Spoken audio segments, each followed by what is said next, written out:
All right, welcome everybody to the fourth edition of Real Hawk Talk. I'm here, Jeff Simmons. We're here with Brian Nemhauser, and we got a lot on the show we're excited to talk about tonight. The Seahawks opened up their preseason last Sunday with an absolute whooping of the Los Angeles Chargers. I almost called them San Diego again. I'm still getting used to that, and there was a lot to break down from that game. There was a ton of developments, whether it was the offensive line, whether it was the backup quarterback, receivers, all up and down the roster. There's a ton of fun stuff going on with this team right now. There's been a ton of news already this week, and me and Brian can't wait to break it down. So, Brian, you have some announcements to make before we get into the nitty-gritty of the show, so you can take it away. Yeah, I can't wait to talk Hawks. There's a lot to talk about tonight, so that's going to be fun. And excited. I actually thought I'd have a couple announcements tonight. There's one big one I'm going to have to hold off for at least probably the next episode, but I think people are going to be happy about it. As you know, we started the Patreon page this year, patreon.com, patreon.com/hawkblogger. And that lets people support the site, become sponsors, get access to our private Facebook group, and just get access to us on a little bit more personal level, which has been really cool. And it's also been possible for people to sign up as sponsors for the site. And one of those sponsors is going to be one of the folks helping us on this podcast. And I wish you were here, Jeff, because Steam Donkey Brewery, in Washington, has kindly sent some of their IPA. And we're going to take a look in a second, but I've got my nice Seahawks mug, my glass, my pint here. And I'm going to need something to eat with this in the future, but we'll figure that out. But I will probably be taunting you with this throughout the episode. Really I'm definitely jealous. It was really good. So just quickly, for folks that haven't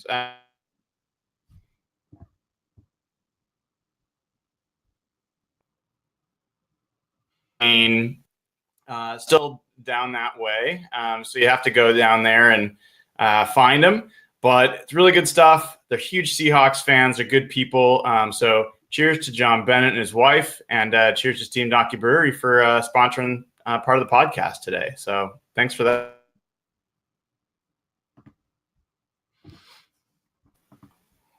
Yeah, Brian's living it up over there with some good beers. I'm sitting here drinking water. My answers are going to get a lot better at the end of this podcast, exactly. I think. Oh, I'm excited to see how this goes now. All right, so yeah, let's get going now. I want to hit you up on obviously the game from Sunday night. The game started a little bit slow. The team got burned on their first drive by Phillip Rivers, and Antonio Gates scored in the end zone. But then once the second and third stringers got in, the Seahawks completely blew the Chargers out of the water. And obviously, I'm going to give you a little – you don't want to make too much out of one preseason game, especially a game where the starters played one series. However, I still think there's a ton that you can take away from that preseason game. And just from an eye test perspective, the team looked different than it's looked the last couple of years. And I mentioned this to you in our first episode prior to the beginning of training camp. What really stood out to me in that game was just the depth of the Seahawks, and from the top down, and at so many levels of their team, whether it was running back, receiver, now linebacker, even offensive line a little bit, they just looked like they were playing at a different speed once the backups came in. And the Chargers looked pretty good against the ones, but once the twos and threes came in, the Seahawks just blew them out of the water, and they haven't looked that good in a preseason game really since the Super Bowl years. And I started digging into the numbers a little bit. And the three best seasons they've had in the Carroll era, 2012, 2013, 2014, they had a plus 40 point differential in preseason games. I know it's just preseason, but it kind of showed the depth of those teams. In the last couple of years, it kind of got around plus 8, plus 2. And I don't know, just from the eye test point, they were flying to the ball. And the last couple of years, once the preseason started, once the ones came out, the team really dropped off in performance, and you saw it last year with all those injuries. So that was my big takeaway, just watching the game live on the TV copy, then watching the tape after. I don't know what your big takeaway from the game, your biggest observations, but guess you can comment on what I saw and maybe jump in with what you really saw in that game.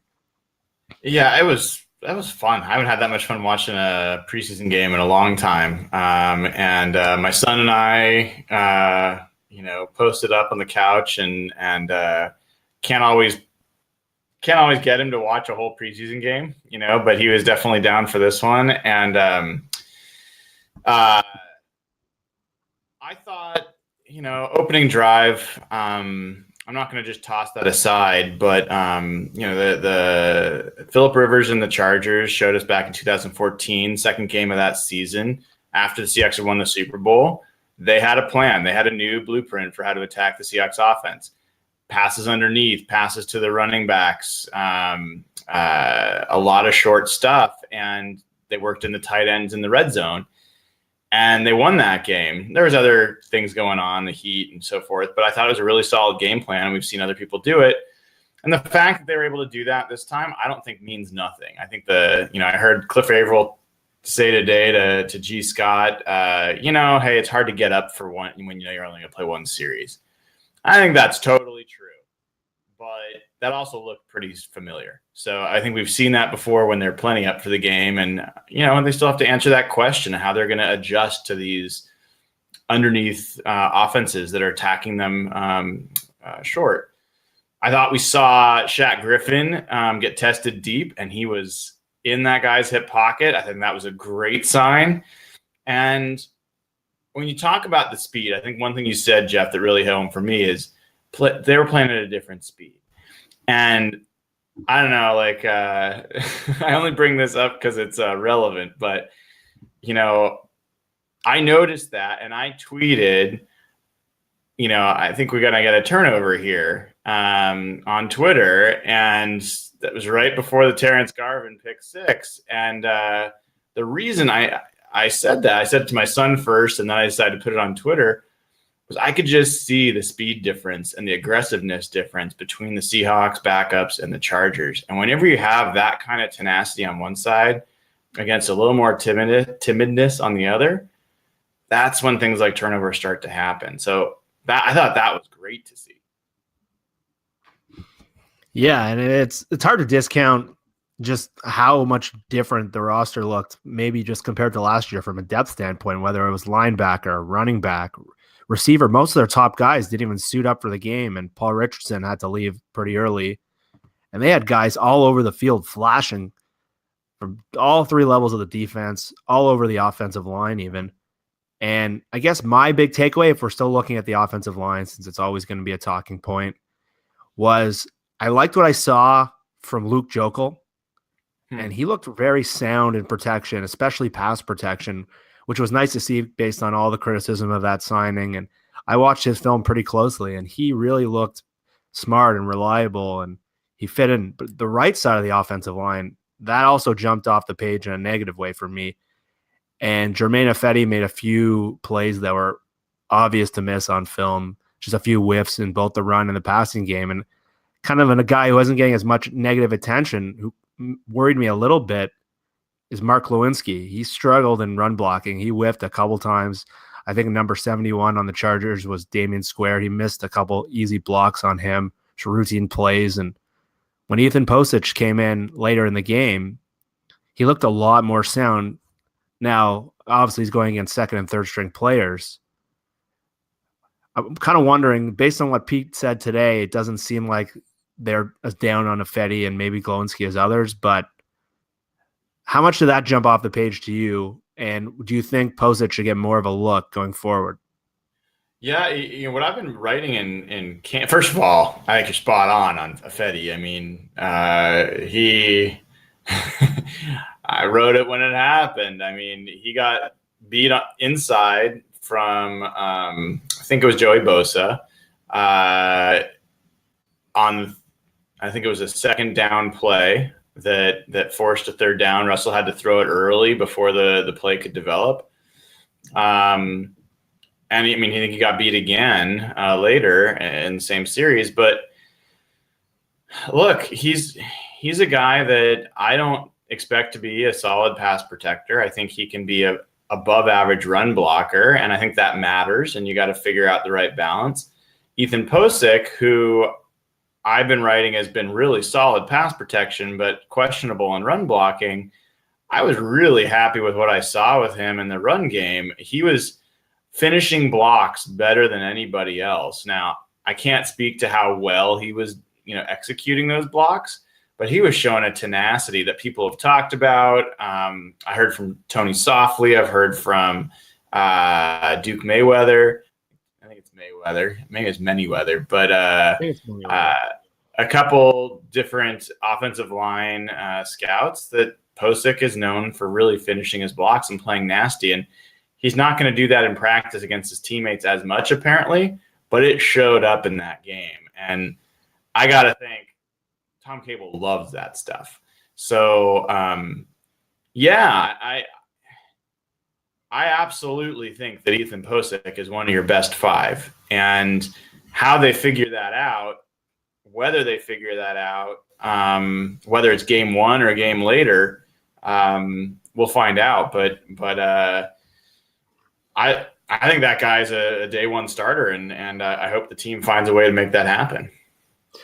Yeah, and I was kind of alarmed to hear Pete's always positive, but he was pretty positive about how Ifedi played. And based on what I saw, I viewed it totally different. I know it was his first game of right tackle since playing in the NFL. And if this team's really about competition and it's not where you're drafted, they got to put the best player on the field. And I know people keep preaching that Ifedi was a first-round pick and you got to make sure he's not a bust. But the way the team's operated in the past is they've been quick to acknowledge mistakes and they've been willing to move on. So if this team is serious about that and Posick keeps playing like this, I would have loved to see him get the start at right tackle coming up because the Vikings have a great defensive line.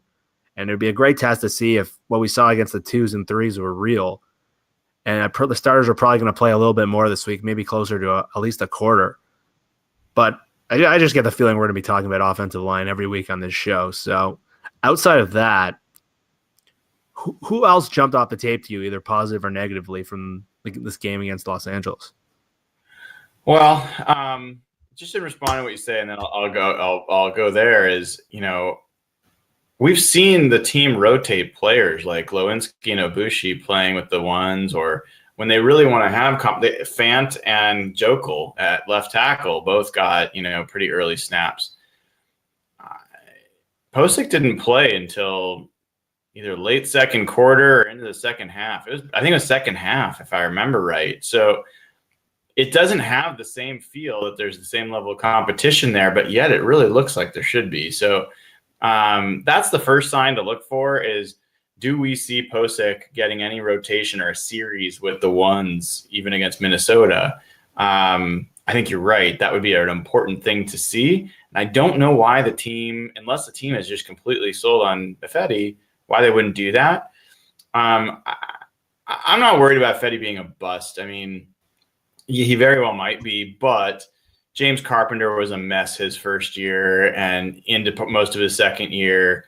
Justin Britt was a mess for his first 2 years. Now he's a Pro Bowl alternate. Like, I'm not ready to pull out the bust term because Ifedi's got really unique physical makeup, but he's not. I don't think he's particularly close to being a good offensive lineman. So I hear you there, and I hear that people can only handle so much offensive line talk. So moving on. Other guys that stood out for me, I think, was your question, and I mean, the obvious answer is Casey Williams. This is a guy that last year I picked to make the roster. He was one of my sleeper guys that I thought was going to move past some of the other players on the team. And he got injured and he was out. He couldn't stay on the field. And he's had that problem before. And finally, on the field, got his chances, looked like the player I think we know he can be. And be really interesting. He's got to string together multiple games like that, and he's got to find a way to make an impact on special teams. It is not enough to have 4 big catches for 100+ yards as a receiver and call it a day, because he's not going to be one of the top 4 receivers on this team. So he's got to make special teams plays, and he's got to show that he can do this, multiple games through this preseason. Yeah, how about another you? guy. The couple guys that really stood out to me One was, I know you mentioned him on Twitter, was Nazir Jones. I thought he looked like a really interesting player that could move all over the defensive line, and the energy he played with really fits the way the Seahawks like their defensive linemen to play. And you saw him at the 3 technique and the 5 technique, and he was making plays as a penetrator, as a run stuffer. And the Seahawks have been inconsistent with their 3rd-round picks lately, and with McDowell down right now, if he can keep flashing like the way he has, that really helps you, because you don't have a kind of player right now that can kind of move all over the line. And some of the other defensive linemen actually stood out to me. I thought Jaron Reed, he didn't play too much, but he was playing at a different speed. And I know Cliff Averill keeps talking about him and Michael Bennett as a guy they really see jumping. I know Chris Richard mentioned it on Softy's show this week. And he just was playing at a different speed than I saw last year. And he was really, on the first drive with Melvin Gordon, is one of the quickest running backs in the league. Reed made a couple of really impressive run stuffs on him. And he looked quicker, noticeably quicker, and that was kind of the downside on him last year. He wasn't really penetrating into the backfield and was more of just a solid run player. But if you can have him and Nazir Jones kind of flashing like that against high-quality players, that's really going to go a long way for a team that really hasn't had too much depth across their defensive line since the Super Bowl year. And I think that's a great call out on Nazir Jones, and I think we can agree to call him Naz from now on, because it's too much. But shout out to CJ Tamburello, who's one of our new writers on the blog and has been touting Naz since the draft and has been excited about him, and who I somehow falsely reported was overweight when I think it was the second day of camp. I don't know if he was wearing a hoodie underneath his jersey or if I saw the wrong number, but the guy I saw had a massive belly, and Naz does not have one. So, I think he showed out. I reported in the scrimmage. He was one of the guys that stood out to me, and not because he's stuff in the run, which I think is what he was drafted for, but because he created some pass pressure, and that's big. Right now, Jaron Reed is the guy that's stepping in from Blake McDowell in the nickel interior rush role next to Michael Bennett. I like Jaron Reed. I think he's a fine player. I don't think he's ever going to be a high quality interior pass rusher. So Naz is a guy that could, I think, step into that role. And if nothing else, he's 6'5". And what did we see? We saw him tip a pass, cause an interception. My theory, and it's just a theory, is part of the reason they drafted, 6'6" Malik McDowell and 6'5" Nazir Jones is because they're trying to combat the short passing game by getting guys that can raise their hands up and block passes and clog the passing lanes for those quick short throws. It doesn't have to be about hitting the quarterback. It can be about getting your hands up. So I thought he was great. I'm curious what you thought about David Bass, number 47. I mean, this is a guy that I've seen show up a little bit in one-on-one pass rush drills. I was really impressed with the way he showed up, and he's got some results in the league. He's got 5.5 sacks in his career in the NFL. So, it's I don't know what you saw, but I saw someone that might get a little bit more time coming up. Yeah, I was reading my notes earlier in the day, and his name just kept popping up. And whether he was playing with effort and speed and power, and he looked really quick and really strong. And he was a guy who was totally off my radar. He just seemed like a camp body, to be honest, going into camp. And he looked very consistent and very good. And I don't know if he's going to be battling with Marcus Smith for maybe one of the last spots in the defensive line at the outside. But I read today that Bass was getting some time with the ones today as the starter, and he definitely earned that. And he's the kind of player you're going to need to see him play like that maybe through all 4 preseason games, but he's definitely earned a look. And his name kept popping up. Cassius Marsh, I thought, looked really solid. He really put in a lot of work in the offseason. I know he went down to that Von Miller pass rush. I don't know if it's an academy or just a weekend down there. And he just looked more refined as a pass rusher. And they really need him as kind of an edge guy on third down. They like to move Clark and Bennett inside and to have him and maybe Marcus Smith. And they really got some nice depth there. And it's just a consistent theme I saw on the roster. And another area I want to hit on too before we kind of get going on other things, is the running back competition. Hmm. Thomas Rawls started with the ones. Yeah. Chris Carson's continuing to flash. I thought Mike Davis looked pretty good. And I saw some mixed response to Eddie Lacy, and I watched Lacy's carries. He didn't dominate or anything like that, but I thought he got around the edge a lot quicker than he used to. And he had one carry in the red zone where he just got stuffed immediately, so that might have been in people's minds. But I thought he looked better than some of the reports I heard about him being slow. He got around that edge. And what did you think of Chris Carson? This is your first time seeing him in live action, right? So what did you think? What was your first impression? He reminds me a lot of Thomas Rawls, and the way he runs with power and the way he hits the hole pretty decisively. They have a similar body type, and Pete Carroll's kind of identified those same late round, 7th round type players. And that first run he had was really nice. That got called back by a penalty. And again, I want to see him go against maybe better competition because this Chargers depth, as I mentioned, was not very good.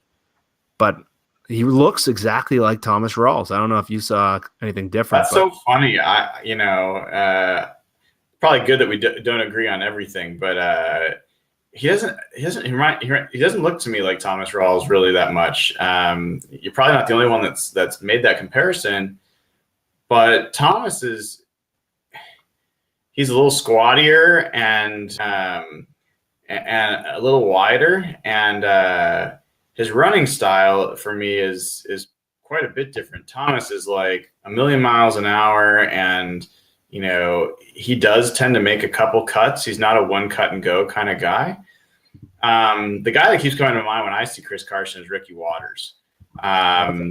He's a little taller, a little more muscular, and then a little bit of Chris Warren too, like a little bit more of a strider than, he glides through. He's not like he's not a jitterbug. Although one of the things that really opened my eyes with Carson this time was play only got maybe 3 yards, but he made a jump cut laterally to his right, covered about 2 yards in one cut. And Thomas Rawls, I think, is one of the best in the league at this. This is one of the things that's really unique about Thomas Rawls. He can cover a lot of ground laterally when he makes a jump cut. And so I hadn't seen Carson show that kind of lateral movement. It was great to see. And then after the jump cut, he spun inside. So I've not seen him actually, put moves on defenders. I've just seen him run and cut, like put his foot in the ground and run straight ahead and then bowl into somebody. So it was good to see a little bit of variety to his game. And man, you can't be a Seahawks fan and not be excited to see your running back face plant a 285-pound defensive end into the end zone for a touchdown. I mean, I'm pretty sold on the guy. Like, he needs to be on the roster, and I think that's bad news for Alex Collins. Yeah, I don't see how Alex Collins makes this team now. I don't know if he's a trade bait kind of situation or they're going to maybe showcase him for another team, but I think Carson's definitely jumped ahead of him, and I don't know how they're going to get these guys all carries in the season. There's so many options, and between Rawls and then CJ Prosise, who has a pretty defined role. It's going to be interesting to see how high Carson can continue to rise up. And I guess the other guy we have to hit on, and I know you mentioned CJ, he got into depth on this player, and we all talked about Colin Kaepernick all offseason, and there's been a lot of talk about how poor the backup quarterbacks have looked in training camp. And I said it last week, some players they find a way to play better under the lights. Maybe they're not as refined technically, and just when the game's on, there's something about them that jumps off the page. There's always guys like that in every camp. And Trevon Boykin was maybe the best player on the field in the first game, and he was making plays that maybe he can't show in everyday practice, and maybe he needs live action to make, but he just looked smooth. He was moving around.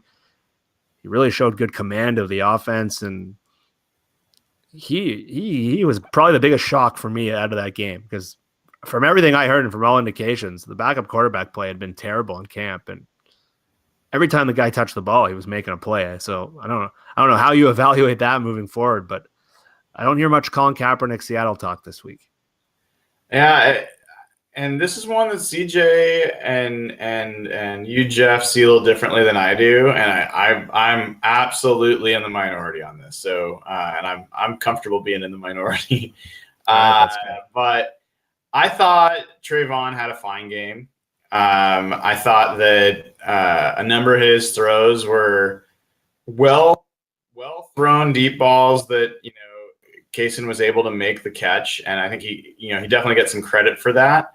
But I don't think they were necessarily great reads, and in a couple of cases, I think they were actually pretty underthrown. And he also had Cyril Grayson for what would have been a touchdown or at least a completion if he hadn't pretty drastically underthrown that. I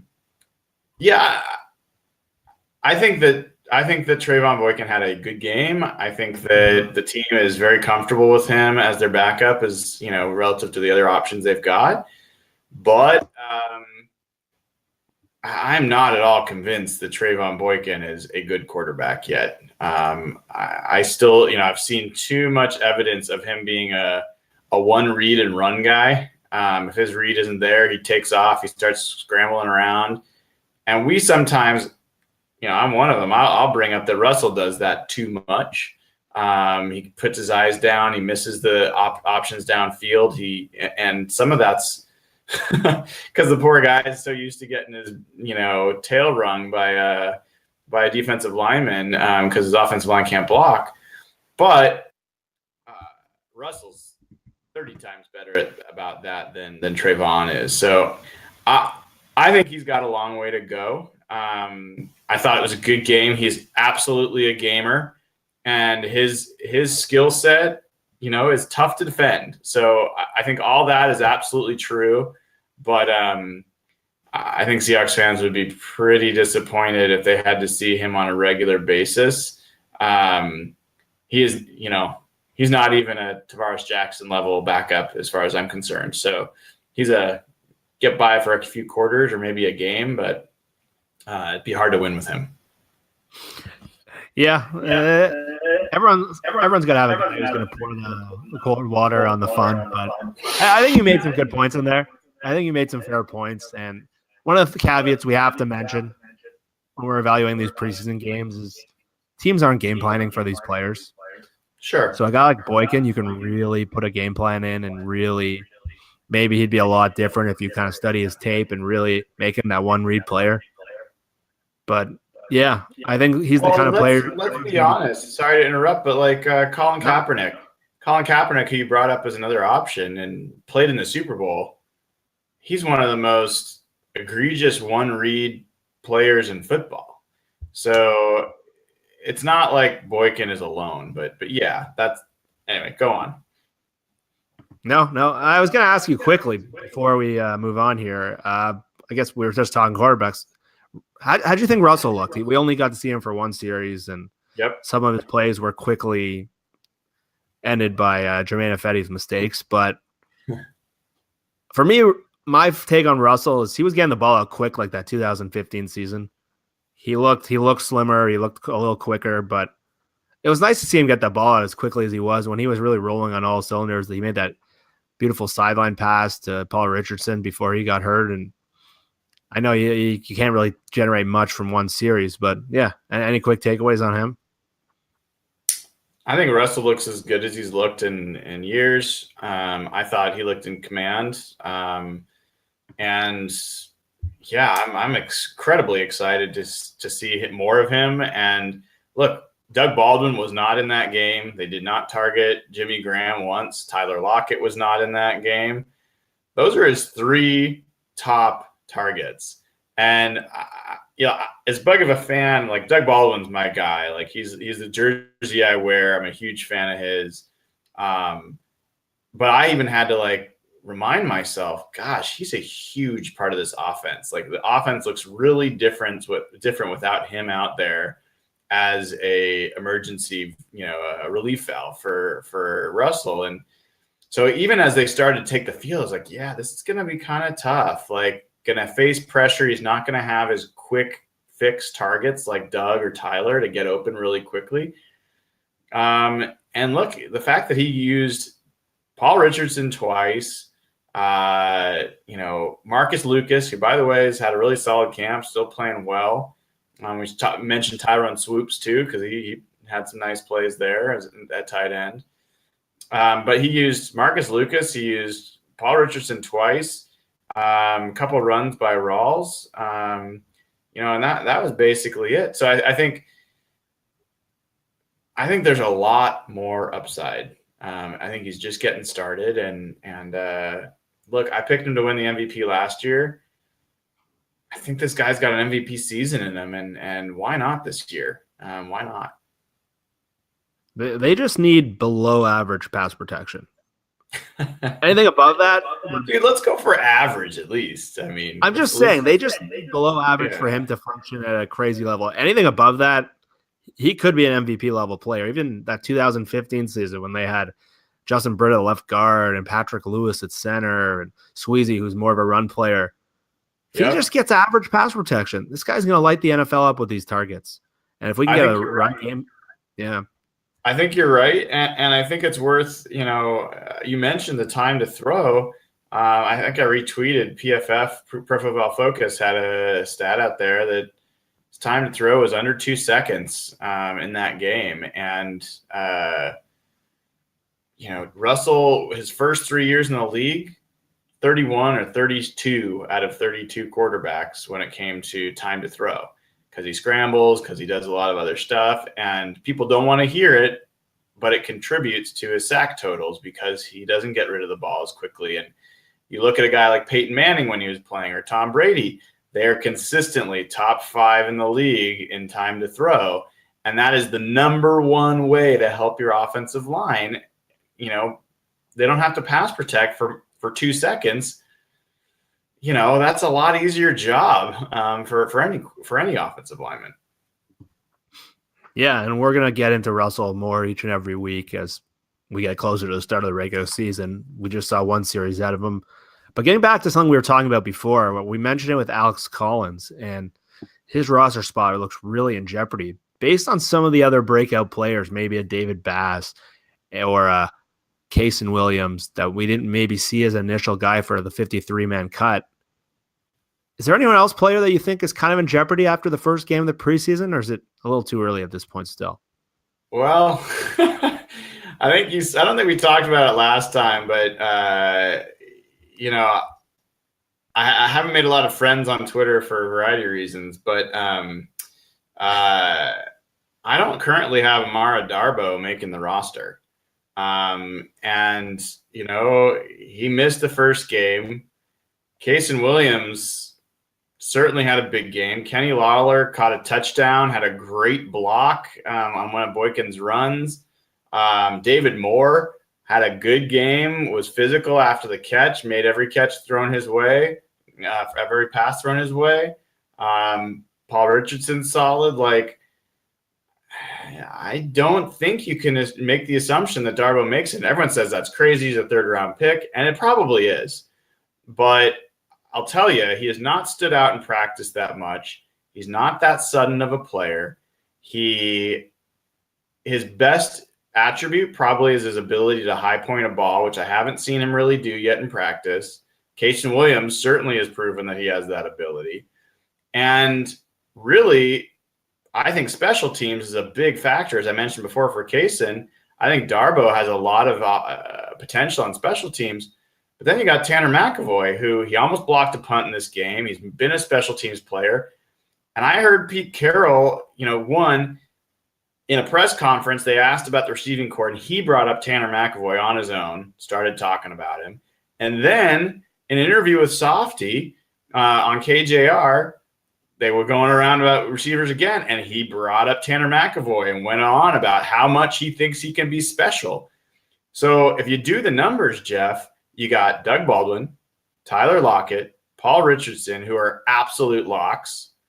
Mm-hmm. I know people don't want to hear it, but I think Jermaine Kearse is pretty close to an absolute lock. And that's 4 players. They usually keep 5. Let's assume for a second that the 5th player is Kason. Let's just take that for a second. I don't know if that's going to be true. Yeah. even if they keep 6 players, you got J.D. McKissick, who I think is a really strong option, can back up C.J. Prosise at running back, can back up Tyler Lockett at returner, and a good receiver. You got Tanner McAvoy, you got Darbo, you got Moore, you got Lawler. They're all running for one spot. So that's of all the positions on the roster, I actually think wide receiver is going to be the hardest to predict. And this comes back down to the simple fact of how much they value where someone was drafted. And I know people were freaking out. He's a third-round pick. But the way Pete Carroll and John Schneider have operated in the past is their motto is, I don't care where a guy was drafted. Once they're on the field, the best players are going to play. And if Darbo's not one of the best 6, I don't care that he was drafted in the 3rd round. Based on that logic, Matt Flynn would have started a couple years ago, and Darbo's going to have to earn it. It was funny, the day after you were tweeting that stuff about Darbo, he apparently had his best day of practice. So maybe he's been reading your profile, or maybe someone updated him onto that. But this receiver battle is crazy. I don't know. Every preseason game, people are going to look deeper and deeper and deeper, and they're going to try to have to overanalyze every game because getting down to 6 seems difficult. And when you just broke down the numbers there, it kind of stressed me out. And they're going to have to, Can you see this here? Yeah, I can see your roster here. Right. So this is what I put up as my first roster projection. We should go down this for a second. I mean, right now, tell me where you got anything different. I got Russell Wilson making the team. I think he's going to make the team. You agree with that? Yeah, it's a bit of a safe pick. All right, good. I got Trayvon Boykin as a backup as of now. Stop me when you disagree with any of this. Thomas Rawls and C.J. Prosise, Eddie Lacy, and Marcel Reese. I got all of them making the team, and I got Chris Carson as the 5th. Yeah, that's how I would have it as of now. We're good. We're good so far, right? Yeah. So then wide receiver we just talked about, Baldwin, Lockett, Richardson, Curse. I currently have McKissick as 5th. That's probably, that may not be what everyone else has, but I think he offers more. And then you got Tanner McAvoy. So this is the 6th that I have right here. And I got Darbo right below that. Casey Williams wasn't even on the bubble for me before this game. He's going to rocket up the charts in my next version of this. What are your 6 receivers, if they keep 6 at all? Yeah, my initial thought after watching the game, I started asking around some people I trust, is Jermaine Kearse on the bubble? I know we talked about this before, but what I was told is based on Doug's a little banged up, Richardson's going to be a little banged up, Lockett's coming off an injury, so a guy like Kearse, who can play every position in the offense and who's comfortable and who's a leader, I think that's definitely going to happen. I think they're definitely going to keep him now based on the roster makeup. These final 2 spots are so hard because I like you, Casey Williams wasn't on my radar. I hadn't seen much of him from what I saw in training camp, and he's been around the team the last 2 years, and he knows the offense. And if he can keep flashing in games, I think you got to bump him up into the top 6. And right now, I think I'm still in on Darbo based on just that basic logic. But I really liked, I should have mentioned this earlier, Kenny Lawler looked really good to me. And he's bulked up. He's put on some good weight. And one of the things they really value in their team at this position is run blocking and special teams. And if he can keep showing the kind of blocks that he showed during the game and the kind of red zone play, I think that adds another element because since Pete Carroll's been getting here, since Pete got here 7 years ago, they've been looking for that big receiver, and they really haven't hit on that guy. They had Mike Williams and Sidney Rice for a little bit, who are pretty decent, but they want that big receiver to pair with guys like Richardson and Lockett and Baldwin. And I think Lawler offers that skill set a little bit. He's not physically thick like some of these other guys, but he's tall and he's long and he's got a crazy catch radius. But I don't know. I still need to watch that position. I'm stumped right now. So, yeah, that's a tough one. I think the tight end's probably easy. You got Jimmy Graham, Luke Wilson, Nick Vannett. I think that's the easiest position there is. I think that's pretty straightforward. I think the offensive line, Justin Britt, Ethan Posick, Luke Jokel, Jermaine Ifedi, George Fant, Abushi, Glowinski. I've got Odiombo, and Roos sounds like a pretty set one, and that's 9 guys. So that means Joey Hunt doesn't make it, Will Precheck, Darryl Brown. So I think that's pretty straightforward. Maybe Hunt makes it over one of these guys, but I don't think so. I think Defense. those Go ahead. versatility just almost eliminates the need for Hunt because he can slip over at center and That's be a right. starting. Yeah. So I don't think he's going to carry a. Yeah, I mean, defensive line, you got Bennett, Averill, Clark, Jaron Reed, Ataba Rubin, Jones, Cassius Marsh. All those guys are going to make it. That's those guys are locks. That's 7 guys. I think Marcus Smith has a really good shot. We didn't get to see him. I'm looking forward to seeing him in this upcoming game. But then you got David Bass, who really showed out. I think Rodney Coe had a nice game. I think Quentin Jefferson's falling down this list. I think Harrison Smith has been on the team, but I don't know.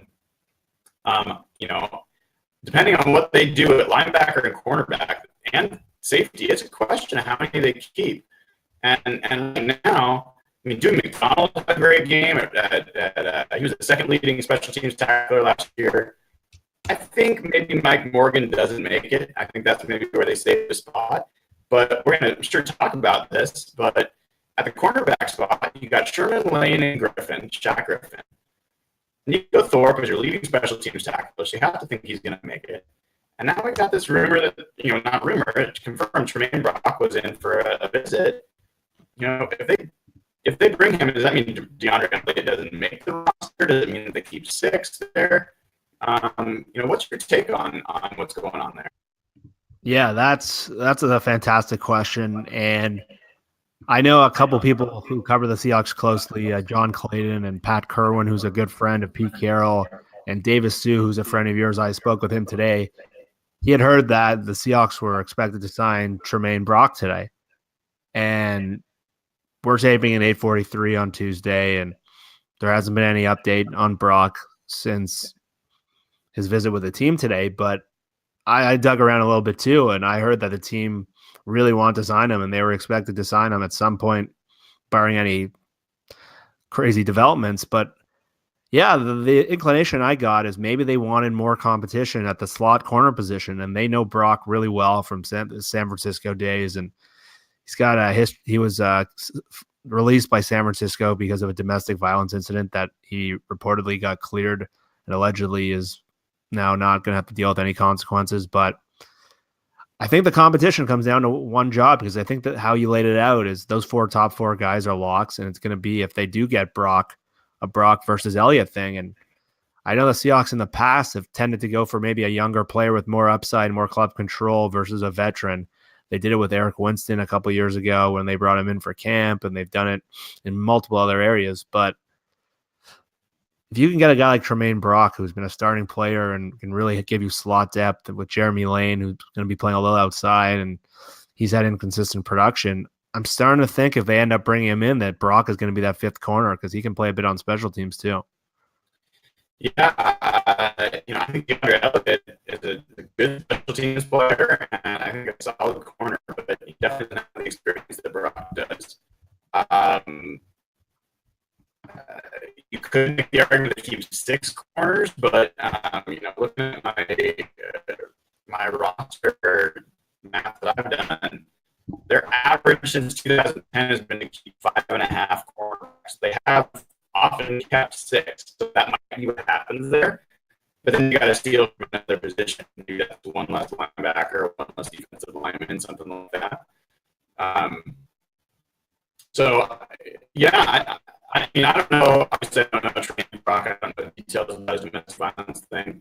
I don't love the Seahawks that way again, and kind of the fringes there of, even if someone's not found guilty, it's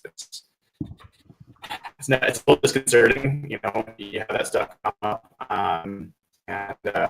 so anyway, I'll be interested to see what happens there. It could be a really solid player that they had, and my real question is, okay, let's say he's the 5th corner. Do you end up with a situation where Jeremy Lane is pushed out not off the roster, but you end up partway through the season where Shaq Griffin and Tramaine Brock are your outside nickel corners, and Jeremy Lane is not. interesting. Yeah, and I know Brock Hewitt was talking about this today, and I know the team is just buzzing about Shaq Griffin. I know he gave up that touchdown to Antonio Gates in the red zone, and yeah, maybe he wasn't as maybe strong as some of the reports were on him, but I think the team is just very excited about him from all indications, and I think he'll be starting once the regular season comes sooner than later. But another rookie I want to ask you about, and when we were getting into the defensive back discussion here, is Tedrick Thompson, who really hasn't flashed much in camp, and he was maybe part of the reason Los Angeles scored that big touchdown. I think he was beat deep on the play from Benjamin, the wide receiver from the Chargers, Travis Benjamin. Do you think he's in danger of being cut? Because he looked slow. I don't know if it was just maybe a misplay by him, or maybe he just misread the play, but I haven't heard any buzz on him, and he's a guy that didn't run a very fast 40 times. So I'm kind of wondering what they do with this guy, because I don't know if he's the kind of guy who's going to splash on special teams either, and Bradley McDougall's around. So he's a guy I can see maybe moving towards that bubble if he doesn't start playing better and really starting to show the coaching staff he's kind of a long-term option. Yeah, I mean, I didn't make any another to repeat myself. I didn't make any friends on Twitter when I said Preseason after the draft. All right, they signed Bradley McDougall. They've got Chancellor Thomas, and they got Delano Hill, and now Tedrick Thompson. They don't always keep 5 safeties. You know, one of these guys might not be the roster. Like, are you kidding? You know, Tedrick Thompson, Delano Hill are locked for definitely going to make the roster. Well, you know, I still am not sure that he does. Marcus Cromartie is the only guy that plays safety. He's a good special teams guy. I think it's probably likely that Thompson makes it, but that could be where they steal an extra roster spot. They could go with 4 safeties. McDougall can back up at both spots. Delano Hill, I thought played well and has been promising, and he's a good guy. I think he's going to make the team. And we haven't even talked about it, but midway through the season, at some point, 6 weeks in, they're going to welcome back to Sean Shedd, who was their starter cornerback last year. And by that time, I think we both expect Shaq Griffin to be the starter. You might have Tramaine Brock and Bernie Lane on the team as well. You didn't have to sign to Sean Shedd. They signed for $1.5 million, but they didn't get money. It implies that they have a position for him. And anyway, I'm really curious. It's a good problem to have. Like, too many guys, not enough spots. But I don't see, just from body language and the way that he's played during practices, I don't see Tedrick Thompson screaming to me as future starter. He seems more like a Jerron Johnson at best, kind of like role-playing safety. I have not seen anything that showed me otherwise. Yeah, and so we've kind of gone up and down the roster here, and more or less we seem to have pretty much at this point very similar feel for maybe where they stand right now. Receivers, probably the big area in question. I think linebacker, if we went through it, would be almost identical. But that helps you transition into the next thing I want to talk to you about, because I was watching Good Morning Football this morning, and I know some of our writers brought up to your attention early. Mike Garofalo of the NFL Network was on the Good Morning with Kay Adams and Nate Burleson, and he was talking about his visit at Seahawks camp, and he was down there, I believe, last Monday or Tuesday, and most of his topic was on the offensive line, but towards the end of his segment, he said, don't be surprised. This is just not an exact quote, but don't be surprised if the Seahawks made some tweaks to their roster before they have to get down to the 53. And that can be interpreted in a number of different ways. I know a lot of people hit him up on Twitter, and he answered as best as he could. But I guess if we're going, since we just broke down that roster, I guess if they're going to make a tweak, I would guess that means maybe a trade, not like a cut of a Richard Sherman or a big move like that. I think that means maybe bringing in someone from another team. What area of the roster do you see, since we just looked at it, as kind of an area that they could still tweak? And is that coming via trade, or is that maybe a free agent signing? Yeah, I thought that was really interesting, and you see a bunch of this stuff out there. What commentators, especially national guys, that come in, you learn to kind of separate out the real stuff from the clickbait or just the rumor mongering. And he seemed to know something. Gravel seemed to know something, and it sounded like my interpretation was here they're interested in trying to get something done. I can't be sure it's going to. Well, what does that mean? That means they have dependency on another team. There's a trade that they want to make, haven't yet come to terms, haven't been able to get it nailed down, or they have their eye on a few players that might come around. So, toward the end, a couple guys that come to mind when I hear that. First one would be the one I'd be most excited about, and that is, one position that you could, tweak on your roster, be the one that got depleted when a guy went on an ATV ride. Defensive tackle, and any kind of rush defensive tackle, you can add a defensive lineman. So, Justin Richardson, the name that we know Seahawks have interest in over the offseason, maybe they find a way to make that happen. That would be amazing. The other name that comes to mind is one I've been talking about a bunch. I still think it's a possibility. I told you what I thought about Tramaine Brock. I don't think the team is necessarily sold on him. I'm not leaving out the possibility that Kaepernick could get signed right at the end of the camp when all the other teams are really said it's not going to happen. And the Seahawks come to agreement with them. That could be a tweak and something that they can't do themselves. Kaepernick's got to be willing to take the backup role, and he's got to be willing to take up the backup money. So those are the two names that came to mind. Curious if any came to mind for you. Yeah, I had the same thought on Sheldon Richardson for a couple of reasons. Number one, I know he talked to the New York media a couple of weeks saying that the Seahawks did try to acquire him in the offseason, but it was reliant on him reducing his salary and taking a pay cut. And I'm sure they weren't very happy that news got out because they like to keep things more or less pretty private, as you saw with McDowell, and that basically how they usually operate. Richardson's in the final year of his contract. He's due, I believe, $8 million this year, which I don't know if they could work on their cap, so they might need to move some money around or get him to take a pay cut. But he's exactly the kind of guy who can fill the role they were envisioning, Malik McDowell.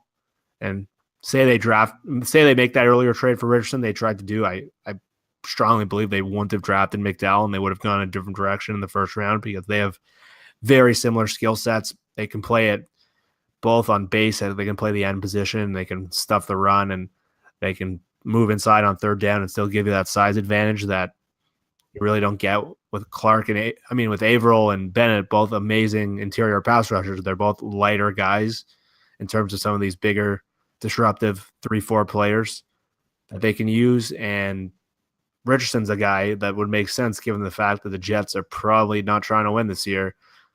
And Richardson's in the last year of his deal, and I highly doubt he's coming back. So any draft pick they could get, I imagine that could work out. And in terms of maybe a player for player, the Seahawks do have access at receiver. They have access at running back. Maybe they can turn that into something. I don't know if you're going to get a starting caliber player for Alex Collins or maybe one of these receivers, but I know Reggie McKenzie was at the game yesterday. I mean, not yesterday, on Sunday, the Oakland Raiders GM, and him and John Schneider are tight, so maybe there's a roster hole there. But yeah, if there's one area of the team that you see is that 9th defensive line spot, and Quinton Jefferson really has not flashed from all indications. And he's kind of that guy that could maybe fill that McDowell role, since it doesn't seem like he's going to be playing anytime soon. But I think right now, if you can upgrade that spot, and outside of that, I don't really see many positions where they're going to try to bring someone in. Maybe the only other one would have been outside cornerback or slot cornerback, and it seems like the guy they could potentially get is in free agency and not a trade. So I think I'm with you on the defensive line thing. Yeah, interesting. What do you think of the Sammy Watkins trade? Yeah, that one really caught me off guard. And the Rams went from being maybe the most unwatchable, boring offensive team in football, where it was just Todd Gurley, a terrible quarterback, and pretty average skill players and a terrible offensive line. And all of a sudden they got Sean McVay, who's probably one of the smarter offensive coaches in the league. They got Robert Woods and Cooper Kupp at receiver, and they got some new tight ends. And Sammy Watkins is he's going to upgrade them in the short term. It's a good player. He'll give them speed on the outside, which will open up other options, and he's going to be playing hard for a contract. But just from a big picture perspective, I know we don't want to get too much into the Rams. I kind of wonder what they're doing. They have almost no vision for their personnel. 1 week, they're on a team that's kind of rebuilding, kind of setting a new culture. I don't know why you're giving up a second-round pick after you moved all those picks for Goff and you were down draft picks this year for a guy in an expiring contract. And even if you do keep him, you're either going to have to franchise tag him or pay him an exorbitant amount of money in a year where there's a ton of free agent receivers. So from a short-term perspective, sure, he's going to make them better. They're putting players around Jared Goff, but I kind of wonder about the team's vision and kind of their personnel movement. I don't think it was a smart move from that standpoint, and maybe he'll flash and play like he was in college and prove me completely wrong, but I thought it was almost a move of desperation from a GM who's I think your hands on a one receiver. I think I understand why someone tries to do it, especially when you've already drafted for what's supposed to be your franchise quarterback, and he's going to need all the help he can get. So I think that was somewhat predictable, and I don't know. Sammy Watkins, I think he's super talented. I don't know if he's shown the durability and consistency to make me really consider him a true number one. Probably in the minority there, but I don't put him in the class of the Julio Jones and the AJ Greens and those caliber players. I don't think he's actually that close to being in those players' camps yet. And you could actually be Julio Jones or AJ Green, and if you've got Jared Goff, so throwing you the ball, good luck, dude. I think that guy's bad, and I think he actually can make some really special throws, but can he put together a consistent game where he's making consistently good decisions and delivering the ball on target on time over the course of 60 minutes? I see no evidence of that. The guy didn't win a single game last year. So say quarterbacks don't win games, I get it, but you put Russell Wilson on that team, that tells me they would have found a way to win one of those games. I do believe the guy that holds the ball every time on offense does play a pretty big factor in determining whether you come out with a victory. So, yeah, I don't think it's going for the power balance in the division or anything like that. I'm not concerned about it. Nice to see someone since now in the league in the division to play against, but that's about it as far as my interpretation of and analysis of that move. Yeah, I'm with you on that, and I still see the Cardinals as the team in the West that if there's anyone who's going to challenge Seattle, it's them. And from the Rams' perspective, they're kind of an interesting team because they're going to just be schemed so much differently than what we've seen out of them. That's Wade true. Phillips is one of the toughest defensive guys in the league. So he's such a good game planner, and he's such a creative play caller. And McVay's kind of the same way on offense. He really put pieces around Kirk Cousins to make him successful, and they're going to try to do the same with Jared Goff. So they're going to be a lot more interesting. But I still think they got a long way to go, especially with what you said at Goff at quarterback. I didn't see any evidence that he's even close to a franchise guy. But yeah, that's kind of all I really want to get into on the Rams. I want to keep this more Seattle heavy. So moving on to the Minnesota game, Seattle's got a short week this week. They're playing Friday night, 7 p.m. Pacific time, and quick turnaround from the Sunday game. But I guess based on what we saw in the last game, is there any player that you would like to see more than we saw in the last game Maybe it's a starter. Maybe it's a bubble player. And maybe someone you'd like to see less of. Well, Marcus Smith jumps out to me. He's a guy who I've seen in practice shows some pass rush potential, and I think the team's pretty excited about him. Talked about it as a linebacker. I definitely don't see him having the ability to play linebacker. But I think he can be a defensive end for this team and rush the passer a little bit. So I'm hoping he gets in there. Absolutely want to see Shaq Griffin another game together. I thought he was solid. Let's see more of that. The receiver positions, a lot going on there. Again, I think he's no way to have 4 catches like that in a game and don't get more chances this time around. So that's a big one.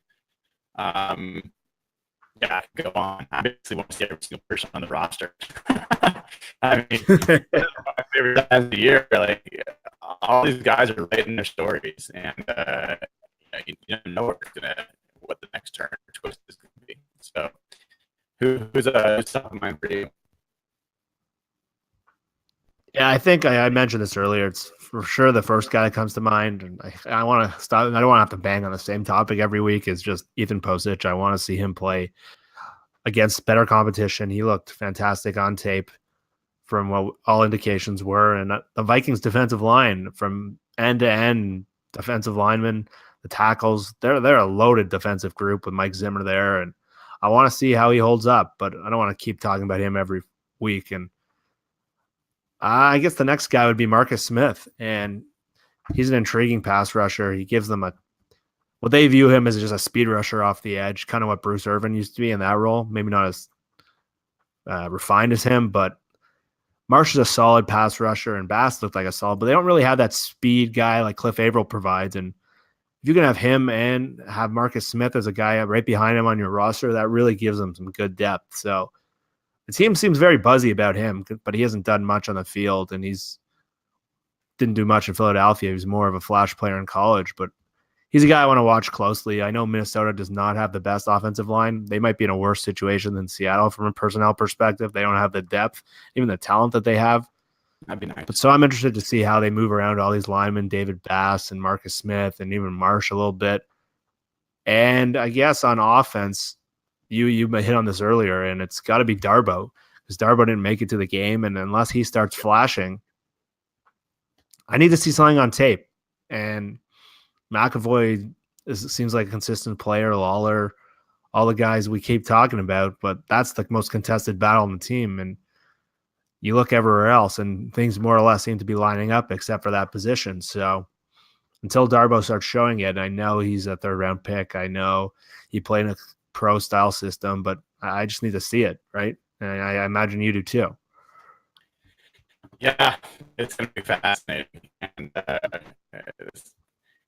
look, more than any individual player, let's see if they can capture the same energy and feeling. Yeah, that's a great point. Just general tone that they set in that first game. They were more physical, they were more aggressive, they were more energetic, and it just felt different. And I know that that's kind of sounds homerish, and it sounds like it's a preseason game to be talking about, but I don't know. You're the same as me. I've watched every preseason game pretty much since they've been televising them, but definitely all the ones in the Pete Carroll era.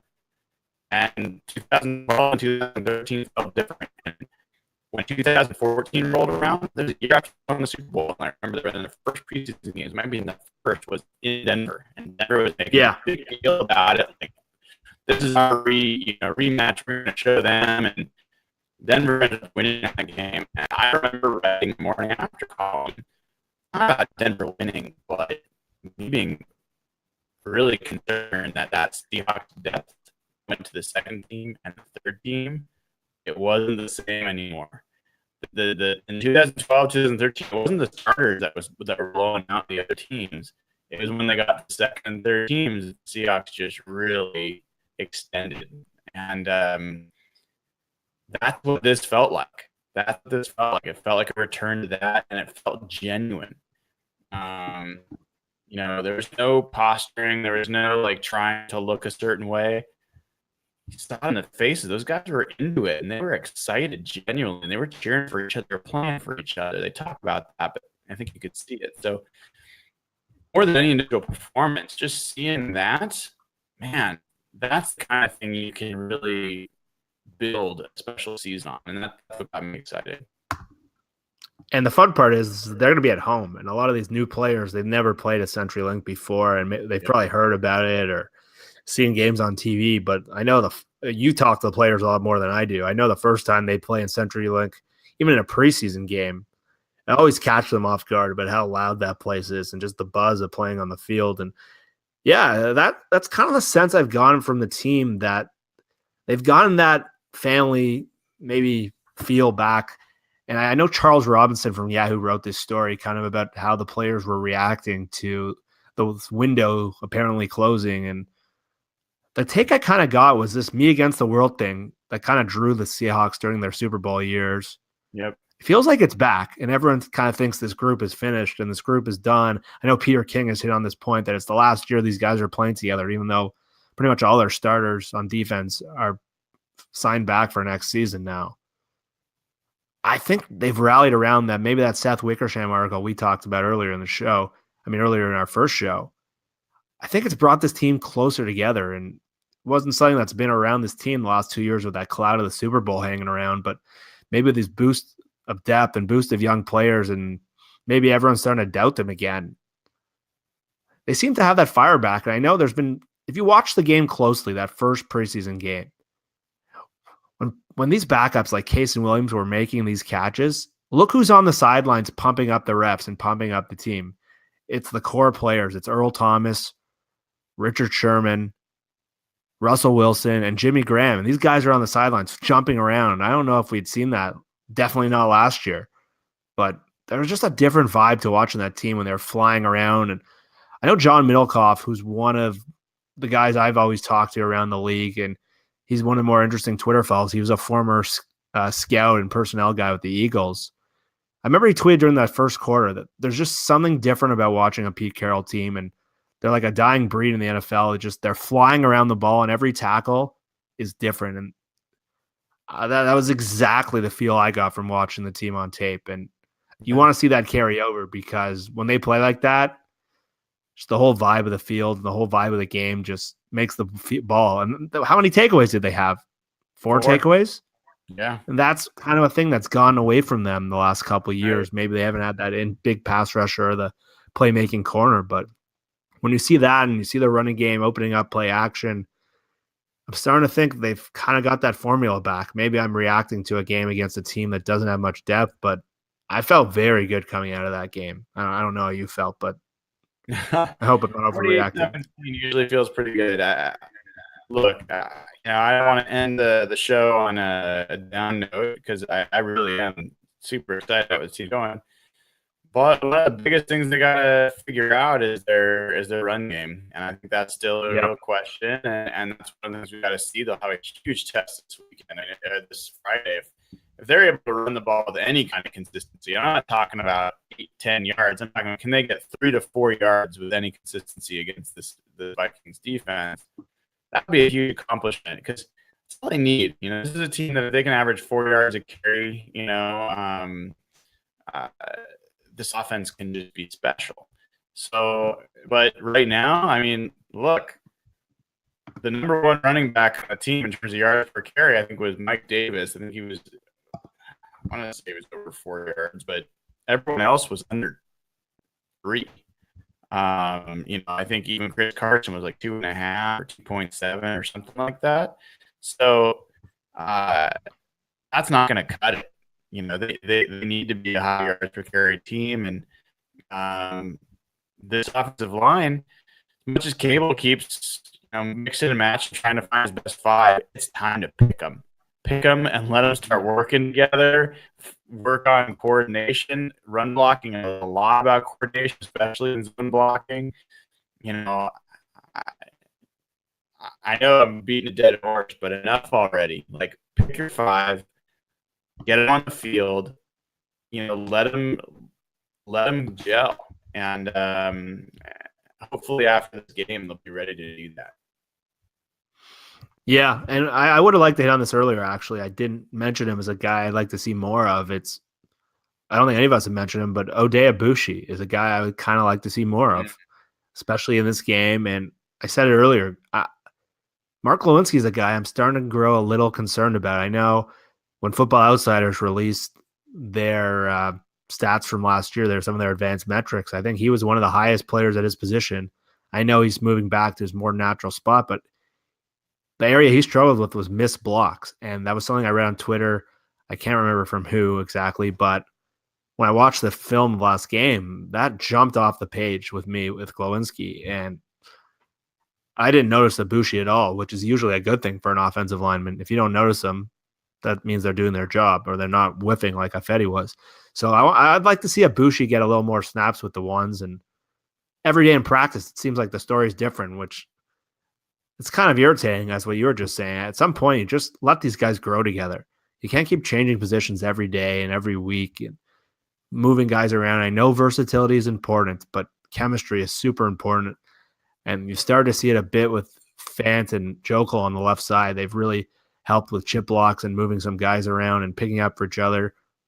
But on the right side, every day is different, and they really need to settle that down. And each preseason game, you're going against good defensive lines. I think they play the Chiefs in the third week and the Raiders in the next week. And then the Packers have some pretty hefty players when they start the season. So, yeah, you're right. That's an area we need to see kind of settle down and stop with the charade of moving guys every day and every game and let these guys grow. Yep, that makes sense. I really wish I could have poured you a glass of this beer because I have to admit I haven't had it before, and whatever they making down there in Aberdeen, I have to get back to John because I don't know what. I know it's an IPA, but I don't know which one of their IPAs. But this is good.